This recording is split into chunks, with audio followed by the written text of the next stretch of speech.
Okay,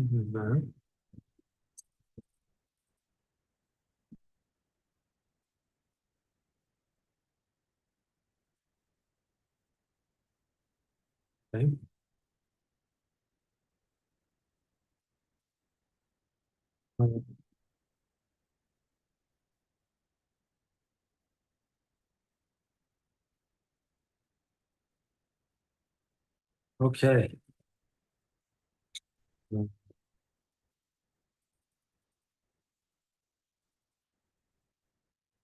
okay.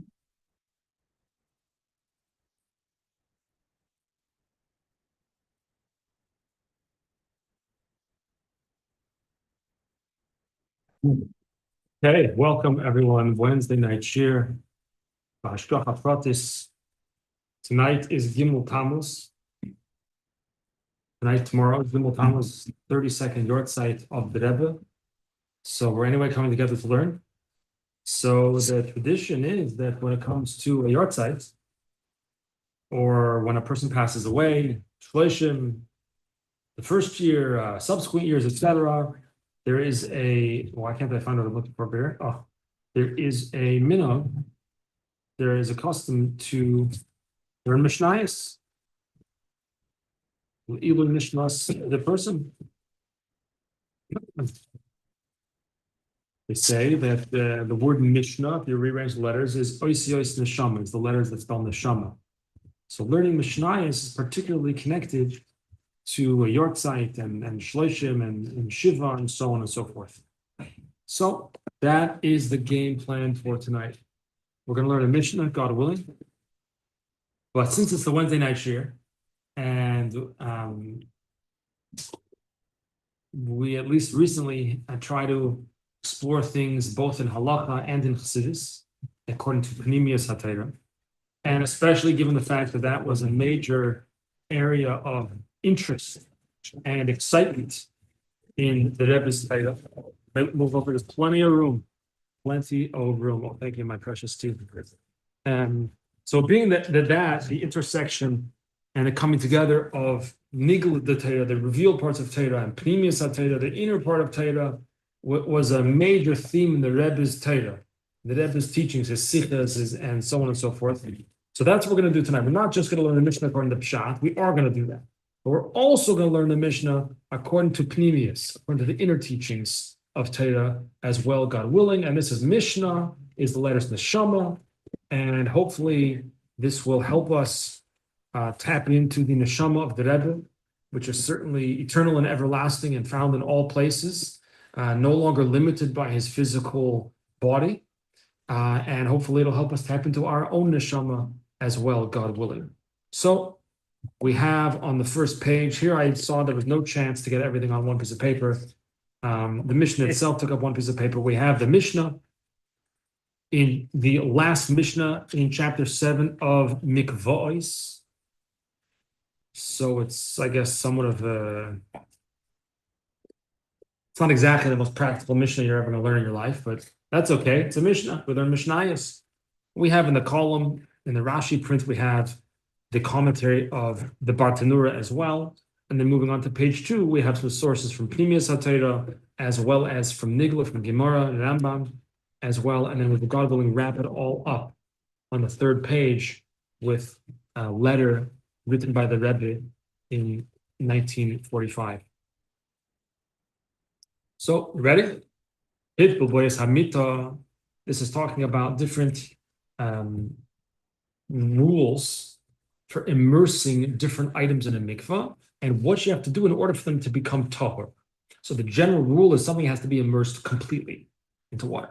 You cannot immerse, whether it's you or whether nowadays we don't follow these laws of Tum and Tara, generally speaking, right? The only people that immerse, the only thing we immerse typically for the purposes of Tara really is people. And you immerse items also, right? When they're brand new, you immerse them as well. But in terms of Tuma and Tara, like if a person touches a creepy crawly or whatever, a rodent or whatever, you don't go to mikveh because of that. Typically, we don't follow. There's no nowadays we don't follow the halachas of eating certain food. We don't have the foods given to the kayin, the trumas, and so on and so forth. But the general rule is when you do immerse either yourself or an item that needs to be immersed, it needs to be immersed entirely. And the general rule is not only the entire item, but also has to be immersed at once. So you can't do like for yourself, because you can't dunk yourself one arm and then the other arm, then your leg. It's unlocked, no? Yeah. Locked. I don't know why it's locked. Okay. Already keeping people out. Yes. So let's leave it unlocked, I guess.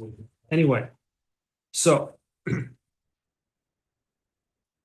yeah, so the item being immersed has to be immersed fully and all at once. So what do you do if your item is just so big, there's no room in the mikveh, right? Well, how do you immerse it? You can't immerse it, there's no room.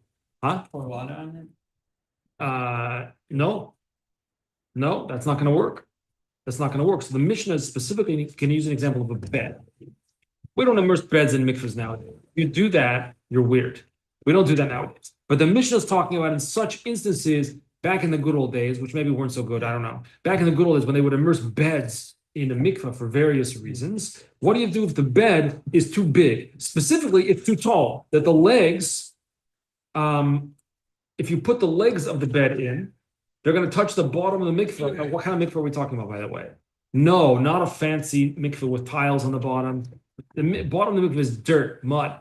So we're talking about a situation where you're trying to immerse the bed, but the legs are tall enough such that when you immerse them, when they touch the ground, the bed is still going to be partially outside of the water. So how do you immerse it fully? You can't, if you turn it this way, it's obviously not going to fit. It's a natural body of water.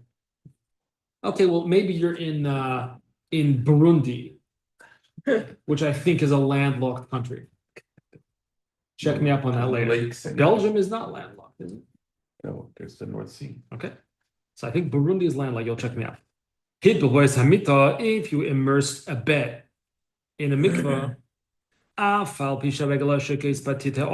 even though the legs sink into the thick mud at the bottom of the mikvah. Remember, there's no tiles at the bottom. Right. It's muddy, and it's a couple of, you can picture it, and sometimes you walk into the ocean and your feet kind of sink in a little bit. That's what it's like. Even though the legs of the bed sink into the thick mud at the floor of the mikvah, is that a valid immersion or not? Says the Mishnah, it's good. Tahor. It's good. It's tahor. The bed is considered pure. Why? Because the water of the mikvah came into contact with the legs of the bed first. And meaning that by the time the legs of the bed reach the mud at the bottom, they've already touched water. They've already touched water, so that they're already in the process of being purified, and the immersion requires them to go sink down into the mud a little bit. It doesn't matter; they already touched water, mikvah water, so they're good.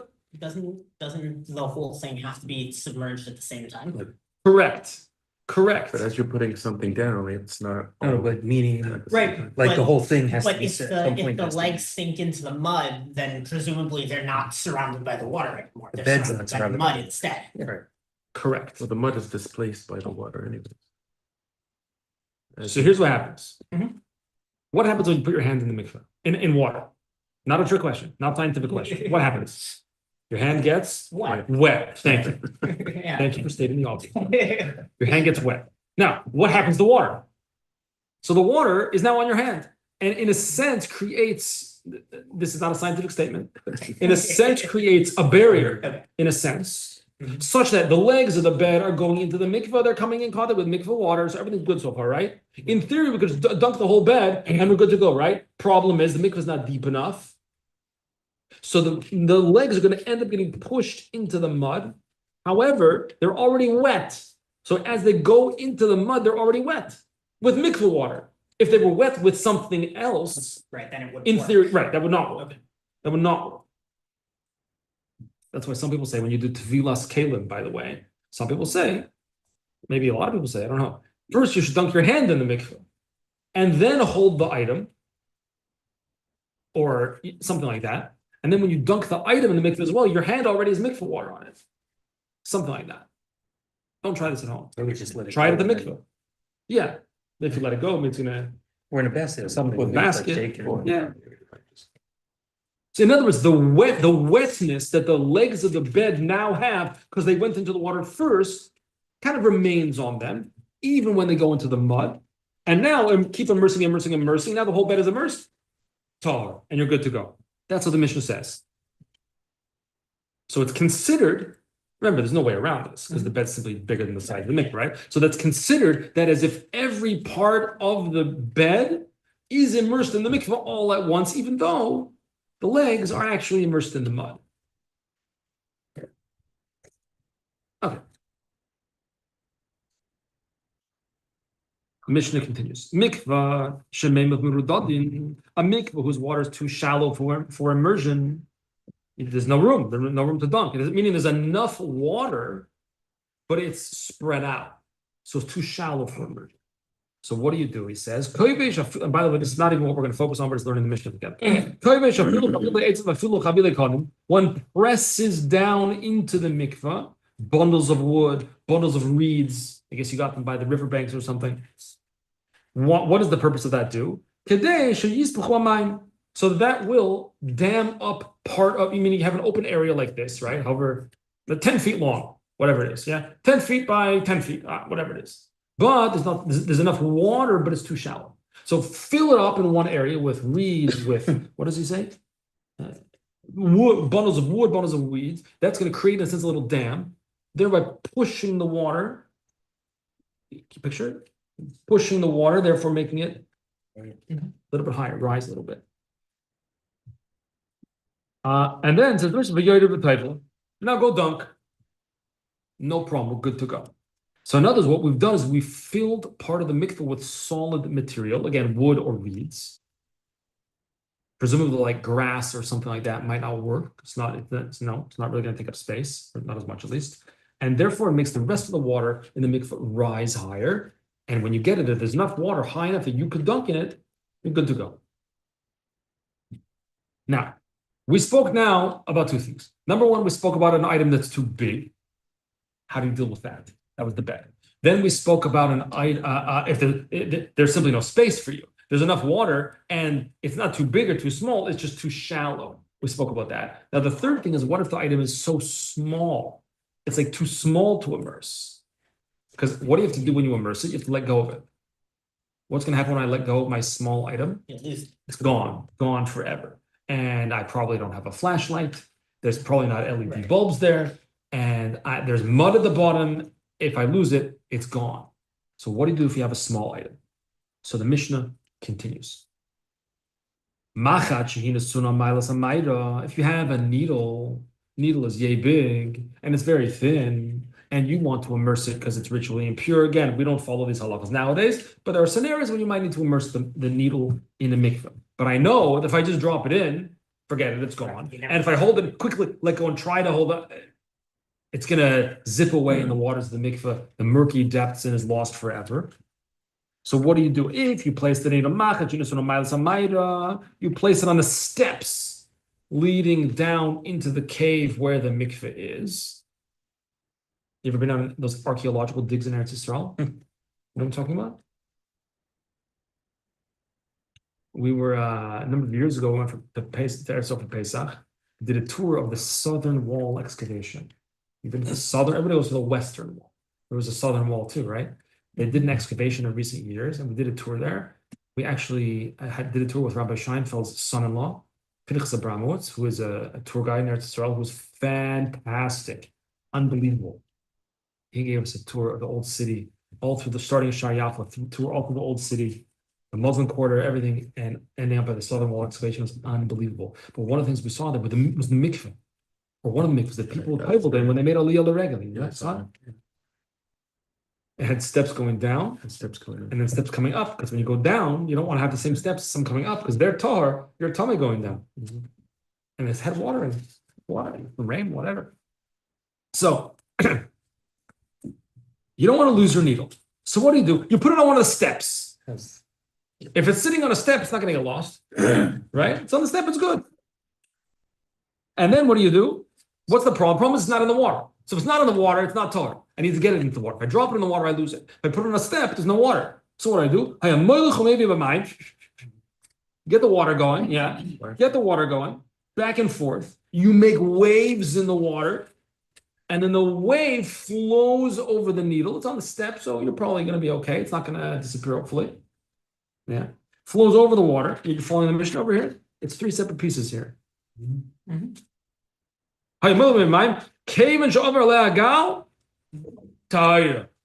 When the wave of water passes over the needle, They wouldn't wash it off this. okay, if you wash off the step, Maybe then it's just to hold it like. if you wash it, Put it in, like put your hand in with it in. I don't know. I don't know, maybe that will work. I didn't have these cups. And can they If make- your wave is so powerful that it washes your needle away, sorry. But if you're a little bit gentle and you move the water around, and then the wave of water goes over your needle, says the Mishnah, tahar. Even though it didn't get all sides of the needle, it's on the step. Well, it's the water's gonna wash over it, under it a little bit. Yeah. The mikvah, they have trays that you don't. They didn't have it, they didn't. Oh, you- The trays have holes in them, so put your needle, the needle's gonna fall through. They didn't have daggers in the supermarkets to steal the things from it, which we use for the mikvah, so. What's the thought why that third case would not be good? It wasn't actually in the mikveh. A wave came over it. So the steps are not part of the mikvah. Meaning, The way it's by the built, way, the caveat is the wave can't be, you can't make such a big, that the water splashes onto it. It has the wave water has to still be connected to the mikveh water. And it actually has to probably move it a little bit, so then you know that water got underneath. Yeah, and most importantly, it has to still be connected to the actual water of the mikveh. Right. so it's saying that even, One second, unlike what Mikey was suggesting, you can't just pour water on it. That's not gonna help you. It needs to be connected to the water, and when the wave is connected to the mikveh water, it's still considered mikveh. right, but when you go to the mikvah, let's say now, or swimming pool or whatever, right? Yeah. There are steps. The steps are in the water. Not always, I mean, that's not what. Not always, not the first steps. The first few steps aren't always in the water. Right. Not the first steps. The Also- svara, the havamina is that it might not work because the wave. What's the minimum size of a mikveh? 47. 40 saw. The wave has 40 saw? No, definitely not. The wave is a little wave. Well, the wave is from your kayak. From your kayak, and it doesn't have 40 saw. So maybe it's not tar. Right. Maybe it's not enough water. Again, you need a minimum shear of water to be counted as a mikveh. So here, provided that the wave is still connected to the mikveh water, then even though the wave itself is relatively small and does not have 40 saw, but it's good. Does that make any sense? Okay, that's our mission. The boys say that's our mission. Okay? Page 2. Okay. Here is from Torah Or. We have a piece from Torah Or, source number 2, and a piece from Likutei Torah from this week's parsha, source number 3. And this is what we study Shabbos morning, generally speaking. Torah Or is from the Alter Rebbe on Bereishis and Shmois. Likutei Torah, which we're in right now, is from the Alter Rebbe on Vayikra, by Midbar and Dvarim. Baruch Hashem, we got a few new copies of it, so hopefully more people can participate and more people can follow along inside. Baruch Hashem. So this is from Torah Or, Parshas Bereishis. The question addressed in this mimer, it's a short mimer. Question addressed here in source number 2 is why was the creation of man different than every other created item, created thing? In what way was it different? Well, other items were created kind of like a package deal. Animals were created alive. Plants were created alive, and so on and so forth. Man, however, was created Dust. from dust. Man was created as a hunk of flesh, as a goof from dust, and turned into a hunk of flesh. Then, what happened then? The Shama was. Oh, vayipach ba'apav nishmas chaim. Then he breathed life into it. So step 1, we're created a hunk of flesh. Alive? Not really. No, a hunk of flesh, inanimate, like a stone, basically. And then Hashem breathed life into us. Very nice. So the question addressed in the Mimer here is why was it in that way? Why not just create us the same way you created cows, the same way you created plants? Like give a package deal. Just create me with body and soul together at once, alive, which is the end goal anyway, right? He's anyway going to give me a neshama anyway. So do it at the same time. No, he doesn't do it at the same time. First, he creates my goof, and he says, see that goof that doesn't move, the goof that does nothing? Vayipach ba'apav nishmas chaim. I'm going to breathe a neshama into it, and now it's a lebedika guf. Now it's alive. So the question that the Alter Rebbe addresses in the short mimer, source number 2, is why. And I just excerpted part of it, obviously. That man, we started out, I don't want to say dead, because that's like jarring. We started out inanimate, doime, like a stone, lifeless. The reason is, being the known that we, humankind, is the tachlis of bria, is the ultimate purpose of all of creation. And the reason, the way we become, or the way we are rather, the tachlis, the ultimate purpose of creation, is that we are ma'ila the nitzutzos. And those who come Shabbos morning are familiar, these terms have come up repeatedly. We elevate the sparks that have fallen, into doimen tzemech chai, to the process of Shudas HaKelim, which we're not going to speak about here. He doesn't really mention it here, but we've spoken about it. I think even this past Shabbos morning we spoke about it, I think. By engaging, by being involved in our material needs. Lechem lechol, beged lilboish. I need some food to eat, so I go engage in the world, get some food. I need some clothing, I go engage in the world, I get some clothing, and I use those things for a higher purpose. For who yesh das lavedus Hashem, and I have das, I have intellect, I know how to serve Hashem, I know how to do the right thing in life. So what's going on over here? He gives a mashal.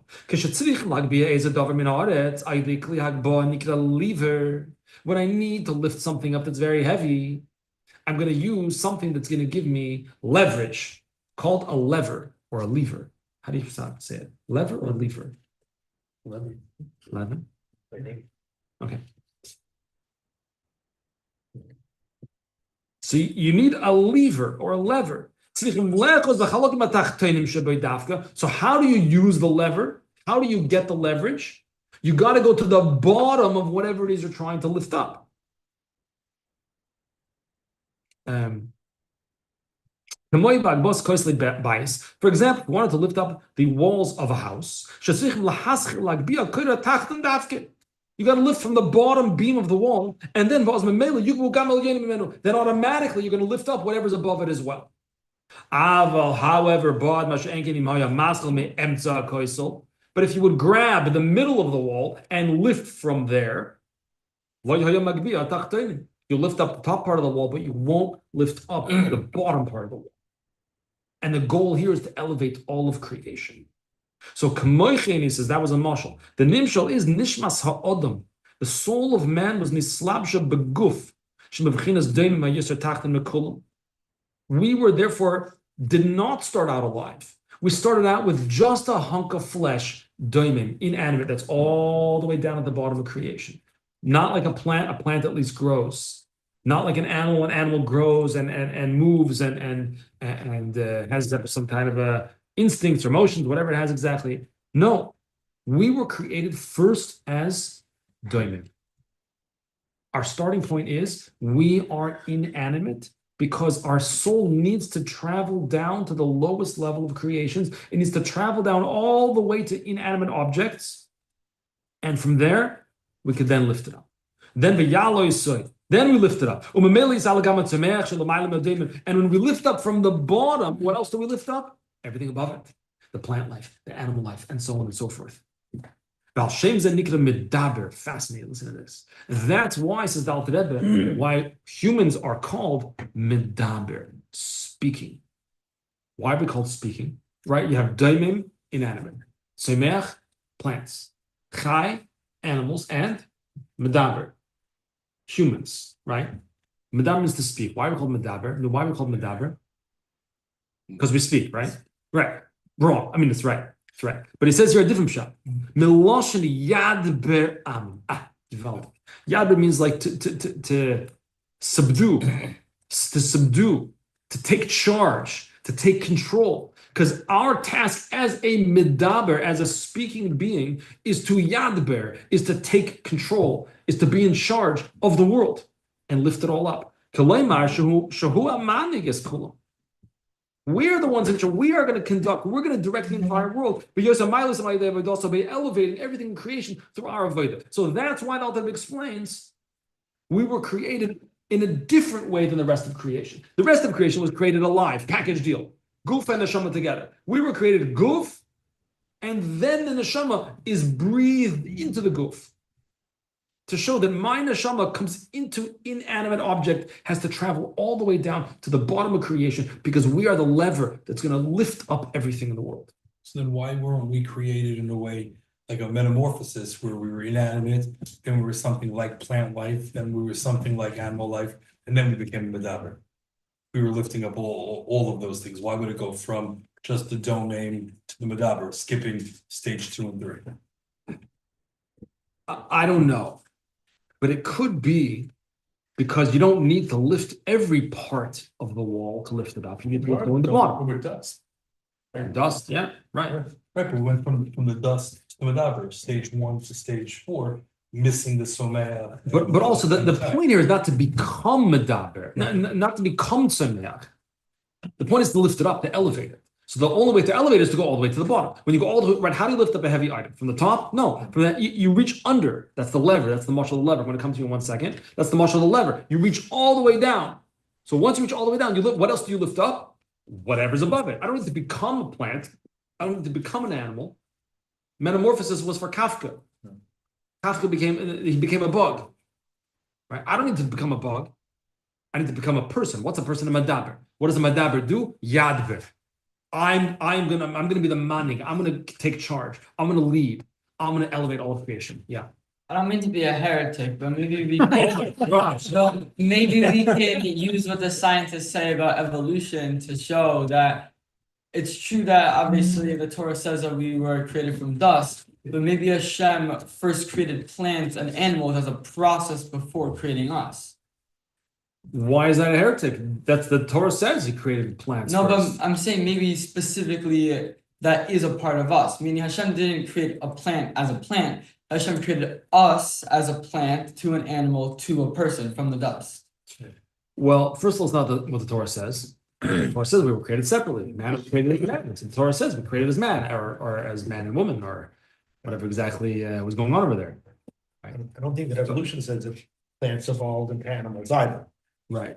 Evolution doesn't say that either. But there's no doubt that there's also evolution and there's also revolution.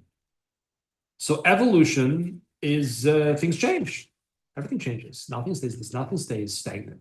Nothing is even today, nothing is the way it was yesterday. Is there anything in the world that's the same today as it was yesterday? I mean, probably there are, right? Stones are the same. I'm not the same as I was yesterday, right? Literally, I'm 1 day older.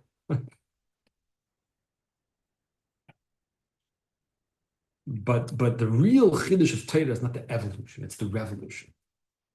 It's the revolution of HaKadosh Baruch Hu creating the world, creating it such a way that He wants us to elevate. That He shows to us, "You're a medaber. Medaber is yadber. You're the ones that's going to lift it up, and that's why I'm creating you as nothing, dirt. You're going to create from nothing. And not only that, even after I create you from dirt and give you a beautiful body, you have no life.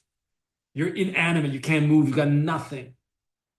Yeah, and now I'm going to send your neshama, because I'm sending your neshama all the way down to the bottom, because you are what's going to give leverage to lift up all of reality, all of creation. That's the real revolution. That's my drasha for today.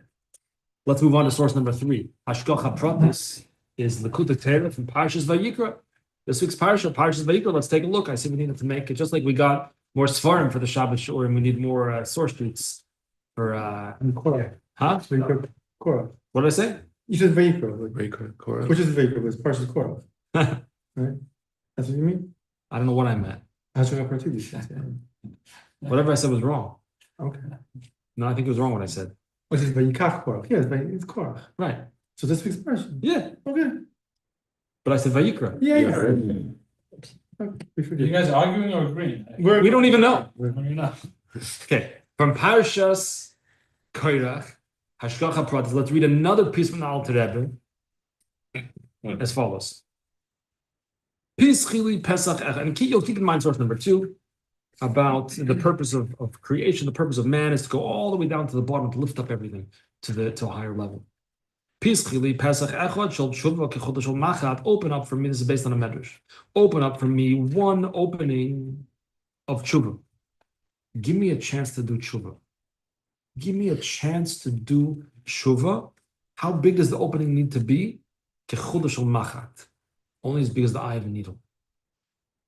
We don't need to uproot mountains to do tshuva. We don't need the new doors in the Chabad house to do tshuva. We need the opening the eye of a needle. That's all we need. And I will open up for you multiple large, walls on through large openings. The Gimmel parshas Emor. Okay, look over there. And I will open up the upper gates for you. Another place it says, when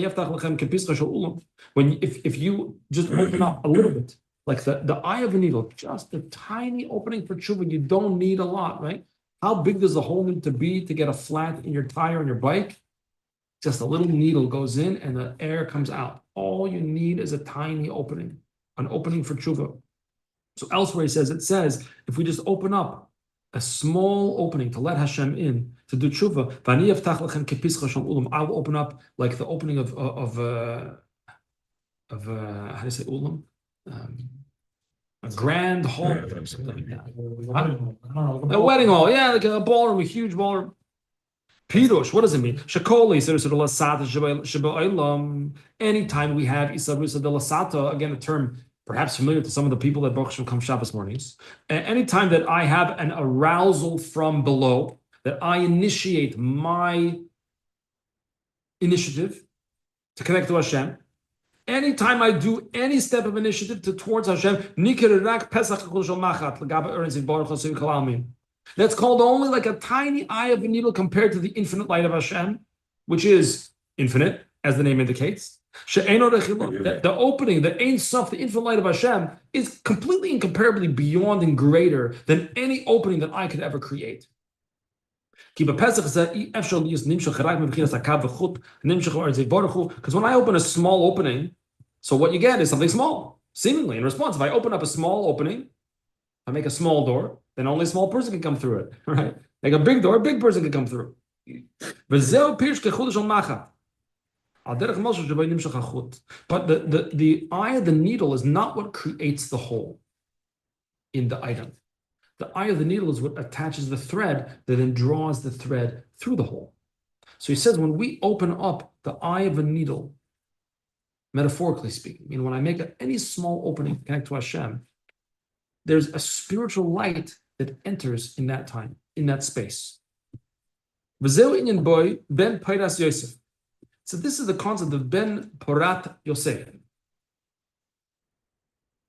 Poiras is tofer, to sew. What do you need to sew? You use a needle to sew. Tofer, tofer, the Hainusha Mechaber Bechinas Bi'ala Tzilus. That there's the idea of joining Bi'ah, which stands for Bria, Yetzira, and Asiya. Those are the lower spiritual worlds. You need to tofer, you need to sew it, you need to join it with the upper spiritual worlds. There's an idea of the world beyond and the world we're in, and we're trying to connect them through our avodah. That Hashem's presence should be revealed right down here in 11367, exactly the way it is above in the spiritual realms. Okay, it says elsewhere. And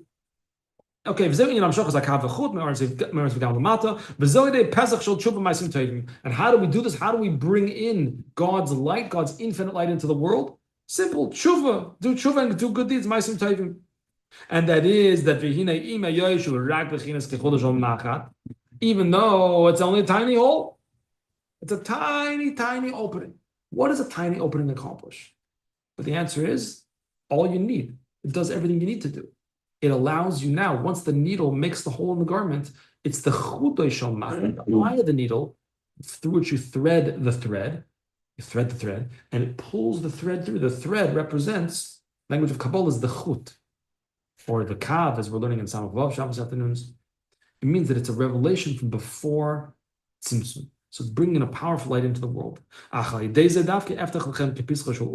Even if I only open a small opening for Hashem, He's going to open up, like Tzvi said, the grand ballroom. The grand ballroom is going to open. Which is the revelation of the infinite light of Hashem. By the way, we're gonna sew these all together. We're just reading some different sources, and we're gonna, God willing, join them together. Rambam, Hilchos Deos, end of chapter 1.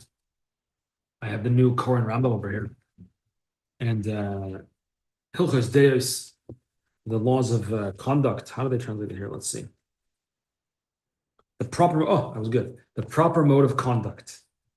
The Rambam here famously says a person should always choose the middle path, with the exceptions of if you need to recorrect, right? If you sway to one side, so you have to go back to the other extreme till eventually you even out. That's what the Rambam says. So the Rambam says in the end of chapter 1.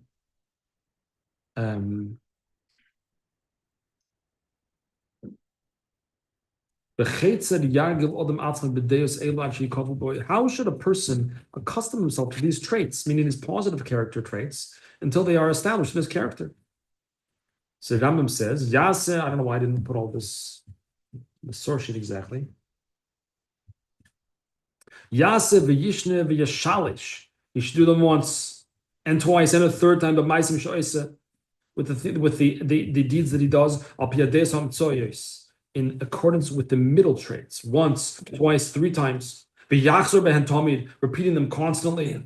Ad you my same kalim olav, until these acts become easier for you. You become accustomed to it. And it shouldn't be, it shouldn't involve any effort to act in the proper manner. And they become established in your soul. So the Rambam is talking about this repetition of proper conduct until you get accustomed to it, until you get used to it. And then it becomes your second nature, becomes a part of who you are. That's the Rambam. Source number 5, Tehillim. Deep calls to deep at the noise of thy cataract. So I meant to look up a different translation, but I forgot to do that. Not sure what that's supposed to mean exactly. But here's the relevant part. Kol mishbarecha v'galecha alayavaru. All your waves, that's mishbarecha. V'galecha, a gal is also a wave, right? Remember from the Mishnah? Once the wave goes over the needle, tahira. So here we have a wave again. All I have are gone over me. The waves have gone over me. Okay, again, we're putting a bunch of sources. We're going to wrap it all together. Now we have the Gemara in Yevamos. This Gemara in Yevamos is talking about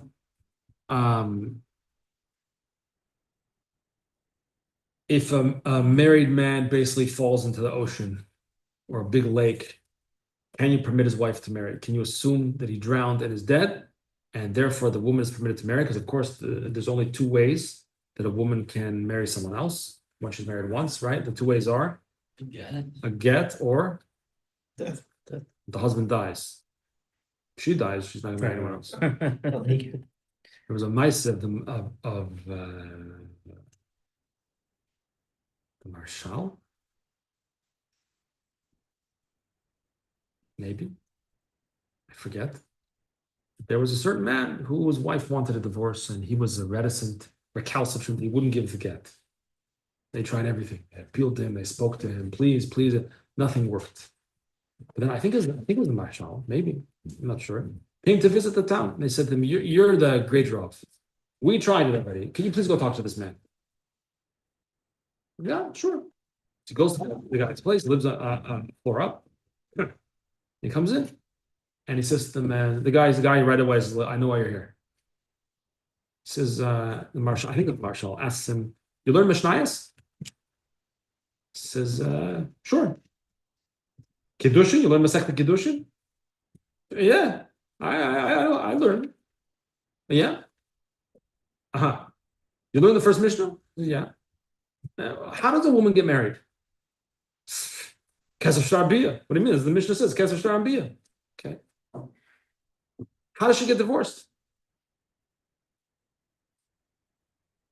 And the man says, "Are you threatening me? Are you threatening me?" No. I'm asking you a question. What are the options for how a woman could get divorced? You get out of here. He says, "You're threatening me. I won't stand for this." the Rav leaves. The man is so incensed, he runs to chase after him, trips, falls down the stairs, and the woman doesn't need to get any more. So you should take a hit on the person. So the Mishnah here, so the Gemara in Yevamos is talking about different scenarios like this, and it's emphasizing the wiseness of the Chachamim, that they established different types of water. If a man falls into one type of water, we can assume he died. Falls into another type of water, we do not assume he died, and so on and so forth. So here, Tanya, this is the second of a similar case. Tanya, we learned in a Beraisa. Amir Rebbe Akiva, Rebbe Akiva says, one time I was traveling on a boat, and I saw off in the distance a little bit a boat that was in trouble at sea. The boat sank, and I was very upset. I was very distraught. There was a great Torah scholar on the boat, and the boat sank, and he's in the middle of this deep water. He drowned for sure. And I was mitzvah. I was very distressed at this. Umanu, who was this great Talmud Chacham who had drowned? Reb Meir. However, the Gemara continues. When I disembarked in Kapotkia, wherever exactly that is, you know who showed up? Reb Meir showed up, and he sat down. And he started to darshan halachis, not to darshan, to paskin halachis. Amarti loy, I said to him, whoa, 1 second. I saw you on the boat. I saw the boat go down. Amarti loy, b'ni, mi helcha. Who saved you? Who brought you up from the water? You were. There's no way you're going to make it out of there. Omar Li, she says, no. Gal tradani l'chaveiroi. What do you mean? A wave came. Tradani l'chaveir and carried me to its friend, meaning the next wave. Yeah. The chaveiroi. And that friend brought me to the next friend. One wave pushed me to the next wave, to the next wave, to the next wave. Until it spit me up on the seashore, on dry land. So I was saved. Omarti, I said at that moment, how great are the words of the sages, that they said, Sha'omru maim sheish lem soif. This is the Chalaman Halacha, right? Maim sheish lem soif. If a man fell into a body of water, sheyesh lahem soif, with a visible end, I mean, you can see where the water ends. Ishtoi muteres. His wife is permitted to remarry. Why? Because if you can see the shore, then you'll be able to see if he came out on the other side. But on the other hand, but if you cannot see where the water ends, then the wife is forbidden to marry anyone else because you don't know what happened to him. So what do we have here? The waves. Again, the waves. The waves carried the person from death to life. The wave delivered the person from sinking to the bottom, to the depths, delivered him to dry land. Okay. Let us now try to sew this all together in the remaining minutes we have together by studying an excerpt from a letter that the Rebbe wrote in 1945. It's a longer letter. This is a part of it. The letter was written to a person by the name of Chanoich Hendel Hamayim. He was born in 1899 in Belarus, and he passed away in 1969 in Yerushalayim. He was a Lubavitcher, and he was on the faculty of Yeshivas Teras Emes in Yerushalayim, which, if you know where the huge shul of the Ger Chassidim is, Gur or Ger, it's right across the street from there. So the Rebbe writes them the following. I didn't write to you for a long time. It took me a while to respond to your letter. This is Chof Gimmel Teves. So this is the winter of 1945. Let's just call it January. You're not the only one. Many other letters I didn't respond to either. Why? The Rebbe's saying that? The Rebbe's saying this. I didn't write to you for, meaning I know you wrote me a long time ago. I didn't respond for a long time. Why? Because of the tragedy that happened, my father passed away, which was the previous summer. So this is, a number of months later, 6-7 months later, whatever it is, that he says, my father passed away, and therefore I didn't respond. How common was it for people to write to the Rebbe before the Rebbe? Um, Common. I guess not as common as it became later, I No, guess. yeah, obviously, but this is. To this particular person, there are actually many, many letters to this particular individual. How common was it? I guess not so common. A lot of it was in Torah, was like a lot of the letters from the Rebbe from the earlier years of his leadership, or really before he was the Rebbe, are often in Inyanim of Torah. People were writing, they knew he was a Talmud Chacham, to put it mildly. So they wrote actually questions in the Gemara and Kabbalah and so forth. And a lot of the other letters are also about various tasks that the Rebbe, things that the Rebbe had been appointed to do by his father-in-law, by the Frierdiker Rebbe. Printing of Svarim and various other activities. So I'd like to share with you, he says, something I heard from my father. I'm going to add some Mari Makamis, he says. I'm going to add some sources to it. The Mishnah, Mikvois Sefer Zayin, something I heard from my father in the Mishnah that we studied together in Mikvois. That if you want to toivel a needle and you're worried you're going to lose it if you just put it into the what do? You put it on the step going down into the cave where the mikveh is. And then you splash the water around, you make a little wave. We learned the Mishnah together, right? Once the wave goes over it, the needle is Torah. Why is it Torah? The wave doesn't have 40 sa'ah. We explained before, because as long as the wave of water that's washing over the needle is still connected to the mikveh itself, then even though the wave doesn't have 40 sa'ah, but it's connected to the mikveh, and therefore it's kosher, and therefore the needle is now tar. Says the Rebbe, ki harbi kinuyim leneshama, there are many nicknames for the soul, and one of them is the needle. That's one of the nicknames for the neshama, is a needle. Be'al shem ma'aseh niknes. And it's the nicknames, what we call the neshama is based on what we do with our neshama. What the purpose, the act, the deed of the neshama is going to determine what we call it, the nicknames. And amongst the main purpose, the tachlis, of why my neshama came into this world, even though before I was born, my neshama was in Gan Eden. And when it was in Gan Eden, it was having a good time. It was perfectly content, very happy, basking in the radiance of the Shekhinah or whatever else it is exactly it's doing in Gan Eden. The Mishnah says in Abbas, against your will you live. You know what that means? Because when Hashem comes to your neshama, taps him on the shoulder, his non-existent shoulder, and says, excuse me, it's time for you to go to Queens. What does the neshama say?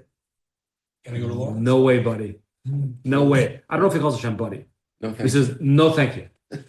Hashem says, no, you're going to go. And the neshama says, no, not a good idea. It's fraught with challenges. It's not going to, I don't want to go there. We are forced to live.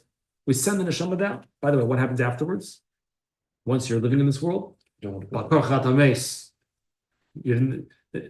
neshama gets tapped on the shoulders and says, time to come back. And the neshama says, no way. You know what I could do here?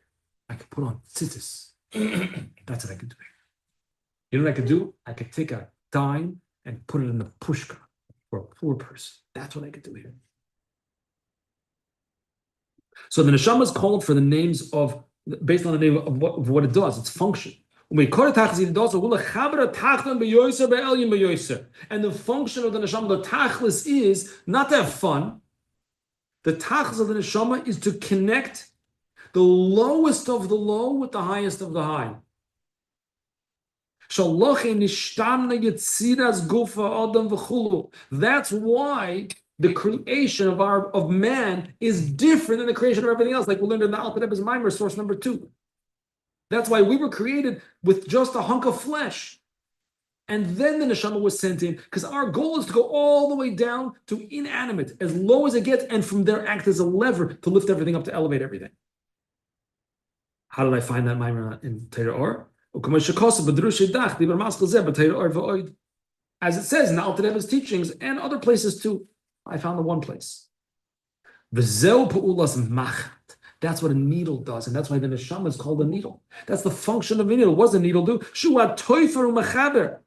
A needle serves the function of sewing together two things that are separate, two disparate parts, to join them together into a unit. So the needle, just like a physical needle, threads together two pieces of fabric and makes them usable. So to the neshama threads together the elyonim with the tachtonim, the upper worlds with the lower worlds. That meaning, what does it mean to join them together? That the revelation of Hashem that exists in the upper worlds should be exactly the same down here. Ayin l'kutatera, safety of maskil by yikach koyrach. Look in the Maimer in Parshas Koyrach that we saw in source number 3, an excerpt about that as well. About opening up like the eye of a needle, of the neshama serving at the function of a needle, to bring a thread into the world, to bring a thread of the Ein Sof, of the infinite light of Hashem. How are we going to reach such a level? How are we going to be able to actually live up to our name and be a needle? How will I be able to join together the Elyonim and the Tachtonim? Sounds like a tall order, no? It's like you go to the restaurant, what would you like? Oh, excuse me, have you made up your mind what you'd like to order? Yes, I would like to join the Elyonim with the Tachtonim. What? No, we have waffles, we have pancakes. What do you want? So how do we do this? Which is an even greater level than before we came into this world. Because before we came into this world, we were in Gan Eden, which was fantastic, but we didn't join together the Elyonim and the Tachtonim. How do we do it? You got to go into the mikveh. You got to go into the water, to the Mayim Rabim, the turbulent waters.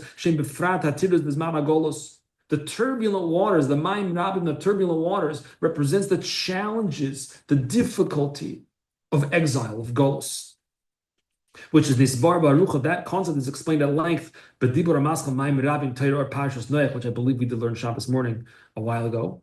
The Mayim from Al Torah, Parshas Noach, Belukot Torah, Gimel Parshas Sham, Void, and various other places of Chassidus.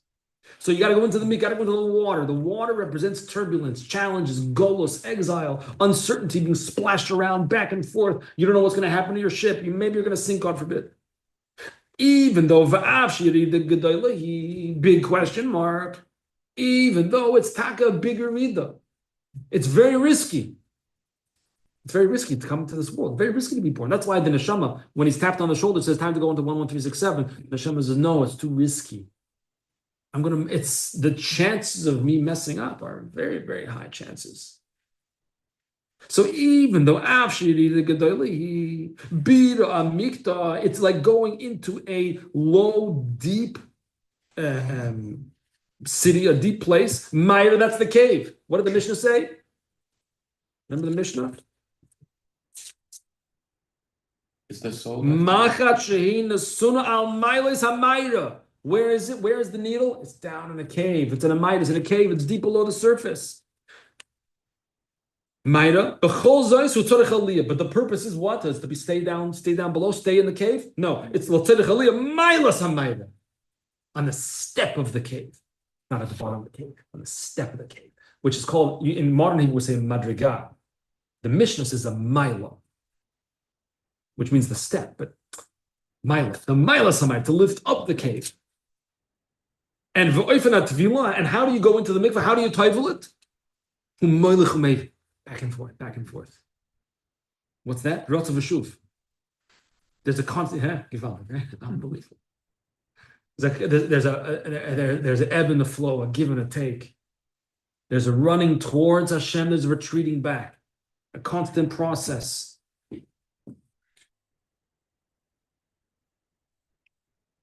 We give a mashal when we were learning the Samach Vav Shabbos afternoon of Rotz of a Shoif, of a Rebbe and a Chassid, that the Rebbe sends the Chassid far away to some far-flung place. Tells him, go do such and such a mission in that far-flung place. So what does the person do? The Chassid does? No problem, I'll do whatever you tell me to do. He goes. It's like the Chassidim that got out of Russia, got away from the Stalinists, and someone managed to survive and came to America, and they finally get to see the Rebbe in New York. What did the Rebbe say to them? Go to make a Chabad house in Morocco. Morocco, I speak Yiddish and Russian. You'll figure it out. So that's now the chassid goes far away, and he yearns to come back close to be with his Rebbe again. That's Rotz. He wants to come back, so he comes back every once in a while. Comes back to visit. But once he's there, shoot, now you gotta go back to your place. Gotta go back to where you are needed, to where you do what you do. That's life. The whole life is rot of a shuv. It's a back and forth. You don't stand in one place. A yid doesn't stand in one place. Both in terms of my Torah mitzvahs, I shouldn't be stagnant. I shouldn't be standing in one place. Remember, it's mevi, the water. Who's making the water wavy, by the way? Me. Maybe in my Torah mitzvahs and in my worldly matters too. You don't stand still in one place. Progress, a constant growth, a constant movement. Then, what is the importance of that? Show us that then when you are dynamic, when there's movement, when there's flow, ebb and flow, back and forth, running towards the ebb, going back to where I need to be. Connecting, coming to Shul to Daven, to connect to Hashem, and then right back into my work and into everything else I do with the known purpose that it's all part of connecting to Hashem. That then because when I'm able to specifically in worldly matters, not just dig in, so to speak. Like we had the other week that in the shir the other week, I think it was last week Wednesday night, we brought from a Sikha the Rebbe, I think it was Simchas Torah I bring in. The Rebbe said that sometimes people even put salt on their food. What do you need salt on your food for? So if it's a little bit bland, so what? Some people even put salt on the food. The Rebbe said. So we need to show our body who's in charge. I need to. So when I'm not stagnant in my spiritual avodah, or like the Frierdiker Rebbe said shortly after he came to America, that certain things need to be fixed on the clock and certain things do not need to be fixed on the clock. Dinner does not have to be at 6 p.m. Dinner can be when you get to it. But minyan? What time is Shachris? That's fixed. You can't be late. If you're late to dinner, it's okay. And if you skip dinner, it's also okay. But skip a tefillah, be late to a tefillah, that needs to be fixed on the clock. That is fixed. So we demonstrate then that we're not meshubad, we're not enslaved to our bodily needs. Al derech mashakosa b'teira or bir ma'im rabbi. The parsha is told us perek daled says of teira or, and also v'ayin gam ken Rambam hilchos deos perek aleph to base uvenoisa kelim. So I just quoted the end of chapter 1. I wasn't exactly sure what the Rebbe is referring to here in this reference. And in the Noisa Kalim, that means the commentaries on the Rambam, I also wasn't entirely sure what the Rebbe is referring to, although I didn't go through all of them, so I don't really know exactly. And then the Mishnah continues, Kivin she'over la'agal, what's the halacha, right? You get the water going. Kivin she'over la'agal, and then a wave goes over the needle. What's the gal? What's the wave? Meloshin kol mishparecha v'galecha la'avoru. The pasuk from Tehillim. All the waves are gone over me.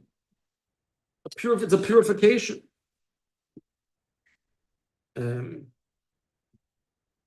V'ayin gam came Yevamos.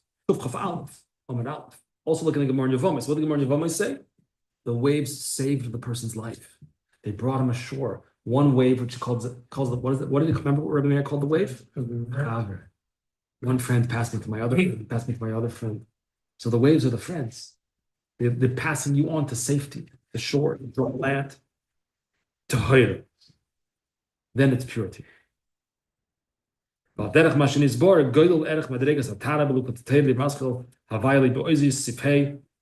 not bring that reference on the source sheet, so okay. I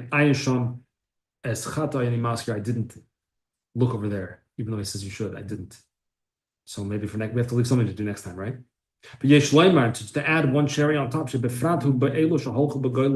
have gone into exile, which is all of us here, right? We've all gone into exile, which is gal. Remember the lashon in the Mishnah? Once the wave goes over it. So we said gal is also achar goyla. Gal is like goyla, is exile. The wave is representative of exile. You've gone into the wave. You've gone into the wave of exile.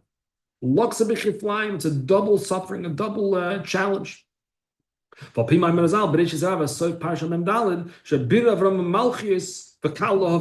Avram chose to be enslaved in Golus rather than Gehenna. So meaning that both Golos and Gehenim are accomplishing the same thing, basically. They're both accomplishing purification. So that's the Golos. That's the Gal. That we will be rewarded with double reward. Which explains those. Maimarim bebirkas la'alta l'tshuva, la'alta l'geula, with blessings that we should quickly, immediately come to the tshuva, and then in turn we will immediately be redeemed with the geula shalem with Mashiach. So this is the Mishnah, according to Pshat and according to Pnimius HaTorah, that we have a needle that we're concerned if we title it, it's going to get lost. So no problem, just move the water a bit, the wave will wash over it, it will purify the needle. As long as the wave is still attached to the mikveh itself, you're good to go. But on a deeper level, and on a deeper level, the needle is representative of each and every one of us. How we descend into the cave, deep into the cave, beneath the surface of the ground, and over there's water, and it's turbulent, and there's stormy waters, and there's challenges of golus, challenges of exile. But we're on the step. Our needle is on the step. Maila Samaira. The whole purpose is to act like the lever, to lift up everything in creation from the bottom. So when we're at the bottom, you know what that means. When you're at the bottom, you know what it means? Go further down. So you're there to lift everything up. That's why you're there. That's why you're there.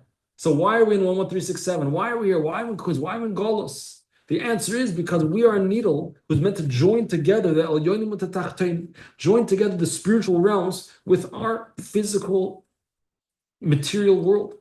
The way we do that, of course, Torah and mitzvahs. And I am the needle to thread together, to join together, to bring a revelation of godliness, the Ein Sof, into the world, thereby elevating all of creation.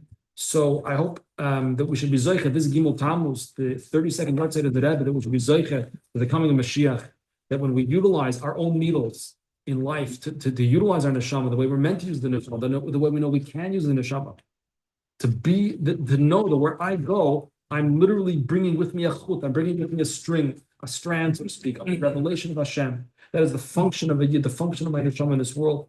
May we be zoicha, the coming of Mashiach, and thank you everyone very much for coming tonight. There will be, God willing, Torah and Fabrengen tomorrow night in Mitzvah Shem, either 8 or 8:30. I don't know what the best time to do it is, but we have the other Thursday nights to learn.